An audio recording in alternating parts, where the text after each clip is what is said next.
దాంతోపాటు ఈ పీఓకేలో ఉన్న ఆజాద్ కాశ్మీర్ లెజిస్లేటివ్ అసెంబ్లీలో 12 సీట్స్ ఎవరైతే కాశ్మీర్ నుంచి వచ్చిన మైగ్రెంట్స్ ఉన్నారో వాళ్ళకి రిజర్వ్ చేశారనమాట. అలాంటి రిజర్వేషన్లు ఎందుకు ఇస్తున్నారని చెప్పి కూడా వీళ్ళు ప్రశ్నిస్తున్నారు. అంతేకాదు పాకిస్తాన్ మా రిసోర్సెస్ వాడుకుని పాకిస్తాన్ డెవలప్ అవుతుంది కానీ మాకు అన్యాయం జరుగుతుంది.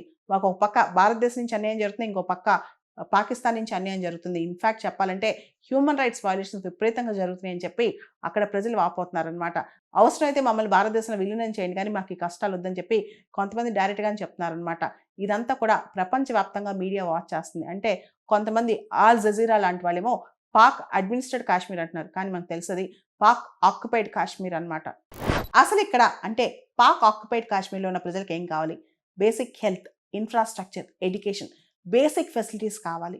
మాకు కనీసం మా ఫెసిలిటీస్‌లో పాకిస్తాన్ ఇన్వెస్ట్ చేయాలని చెప్పి వాళ్ళు కోరుకుంటున్నారనమాట.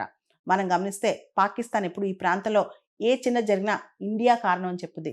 కానీ ఇప్పుడు మనకు అర్థమవుతుంది ఇండియా కాదు పాకిస్తానే కారణం అని.